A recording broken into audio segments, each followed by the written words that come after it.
You're listening to Following On here on talkSPORT 2 with me, Neil Manthorp, along with Double Ashes winner Steve Harmison. And you can now watch us on YouTube as well if you want. Just head over to the talkSPORT Cricket YouTube channel and subscribe. Now then, Harmy, a group of 160 British MPs have called for the ECB to boycott the Champions Trophy game against Afghanistan on February the 26th in the Champions Trophy over the Taliban's appalling treatment of women and girls in that country. And David Bumble-Lloyd is amongst a growing list of people who have also called for Afghanistan to be exiled in cricket. It's a complex subject, one that perhaps you and I aren't best qualified to talk about, at least not in depth. I would say, as I've always said, Harmy, that would we be talking about the conditions without cricket? I mean, if Afghanistan is exiled by the majority of the rest of the world, then we wouldn't be we wouldn't be shining a light on the appalling treatment and the misogyny and the rest of it in that country. So there is that. What would you be feeling inside the England change room? I mean, you had external pressures, didn't you, in the 2003 World Cup? It wasn't so much of a human rights issue as the Afghanistan one is, but what's going on in the England change room, do you think? Well, there isn't. I mean, what will be going on when they get together? I'm not sure. I'm not sure it'll be so much in the dressing room. There'll be whispers about it and, little conversations here and there, but I don't think it'll be so much in the dressing room. I think it'll be from higher up. I'm sure it'll be in Brendan's intro, and I'm sure it'll be in Rob Key's, heavily involved in what's going on discussion-wise, because if there's 160 MPs talking about it, it's got to be going to the ECB. So it's got to be going as high up as Gould and Thompson and probably Key, who was having the initial meetings. I'd like to think Rob Key would be keeping the team well away from it, and then bringing the team in only when the team is really has to be brought in on it, i.e. if it gets down to the sort of last phases of, right, we're probably not going to go. But I think Rob Key and Brendan McCullum will probably be trying to keep the team away from it as much as possible. That's what I would be doing. My experience all them years ago was it wasn't about the sort of the human rights. It was our lives got threatened, and that's when it became real for us. 15 blokes in a dressing room, the Mugabe regime, everything that was going with it, and then obviously Henry Alonga and Andy Flower came in. They were talking about what's happening in their country, but we were having a conversation because somebody was threatening our lives. That was a different story altogether to about what was happening in Zimbabwe. So our decision was, do we go because somebody's going to take have a go with us? This, I mean, so having been in their meetings and understood what them 4 days were like, and having a hell of a lot of people lying to us, trying to get us to go and tell us that we're going to be fine, and then the regime of what was happening in that country was obviously brought up, and why these people were going to take action if we went because of what was happening in their country. Now then that kicks, moves the story on again from the team point of view, when you're getting told what's happening, what the Taliban will be doing, and what everything that goes on inside the country. So that's when it gets even more messed up in your mind about whether it's right to go or it's wrong to go. It's what I've said, and I said this last week on it. It should not be down to the players. I said last week, do not throw Josh Butler under the bus like Nasser Hussain was not only thrown under the bus, he reversed it back over him. I mean, Nasser, his leadership qualities during that time was unbelievable. I might take the mickey out of every captaincy every now and again, but not out of his leadership in this situation.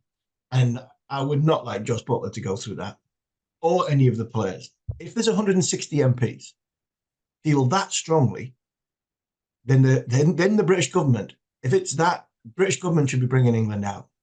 Not England saying, not 160 MPs saying, oh, well, sport's powerful, you should be boycotting. I mean, at this main time, I'm a player inside an England dressing room, and I know what's going on in Afghanistan, and I know it's horrendous, and I know everything all about that stuff. But I'm a cricketer who wants to play cricket. We're going into a competition. to try and play cricket. The games that are in front of us, Afghanistan's in front of us, and my mind is to play cricket against, Afghanistan, Rashid Khan and who else. If the politics wants to come into it, let them sort that out. That's what I'd be saying. I'm a player, right? I've got huge amount of sympathies about the women's side of the game, and it should Afghanistan be in international cricket is a different argument altogether. But if I'm playing in that tournament and I'm in a room and Afghanistan are coming in a week's time, the ICC are telling me that Afghanistan are playing in this tournament. So it's up to people above from a player's point of view. So you're asking what's going on inside the dressing room. That's what I'd be saying. Why are we having this conversation? Because it should be higher above. If I'm told to go to Afghanistan, unless my life's been threatening, I'm going to go. It's not as simple as that. When 160 MPs go and Keir Starmer and all the the people who are miles away from the whole thing, who are easy saying this, like you said before, would we be talking about it if it wasn't for cricket? And that's how complex this situation is. So, I mean, there's a lot of hypocrisy on a lot of different levels. Talking of Keir Starmer, he has, I think, quite sensibly said or pointed out that if the ICC just followed their own rules of association, then Afghanistan would be exiled from international tournaments anyway, because they don't have a women's team. I don't want to talk about the treatment of women and the lack of education and basic human rights, because I'm not very good at controlling my emotions. But I mean, Keir Starmer's right. You know what? The ICC, you've got your rules of association. Every member nation has to have men's and women's cricket, and the sexes have to be treated equally. So why are you putting it on the British government? And the other thing, Harmy, is that England and Australia don't play bilateral series against Afghanistan, but they will play them in ICC events. So they if there's a World Cup around, then they'll want the points, but they won't play bilateral series. The question that's two massive examples of hypocrisy there. The other question that has to be asked is, how would boycotting the Afghanistan men's team help those poor women and girls in Afghanistan? How would that? Are the Taliban going to say, oh, well, if you're not going to play cricket against us, then we'll allow women to go to school, girls to go to school, women to go to university? They're not going to change, are they? No, they're not going to change, and that's why it's got to come from higher up. It's got to come from the ICC. It's got to come if it's the British government feel that strongly and want to highlight it. British government should be the ones that say, right, you're not going. We're going to make sure that the ICC, because that's what it comes down to. It shouldn't be about the players, and it sounds though we're not highlighting what's going on in that country. We are highlighting what's going on in that country because we're having a conversation about it at this moment in time. But it should be a conversation that people can have some. I think people can have some effect on the conversation rather than, I mean, like you said, 15 players in the room saying we're not going to play against Afghanistan. Australia say we're not going to play against Afghanistan. You just then you are leaving. But for me, the flip side should be like what the British Prime Minister is saying. The ICC are going against their rules. I'm sure the same with Russian athletes in the Olympics. Afghanistan, why the ICC not pulling their funding from Afghanistan and saying, right, we will allow Afghanistan women and Afghanistan men play under the ICC banner. The ICC banner, the money that the Afghanistan get, we'll hold that inside and we'll play out of the ICC banner from Dubai, from Abu Dhabi.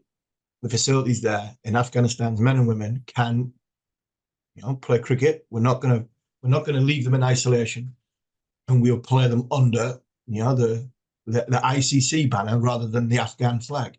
And that there would be more of a powerful gesture towards the Taliban than it would be than England pulling out, than Australia pulling out, than South Africa pulling out.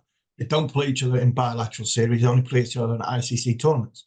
Two of the biggest teams in world cricket don't play each other in bilateral series, but only play each other in major tournaments, and that's India versus Pakistan. And we've seen what's happened with that game, and that game's being moved.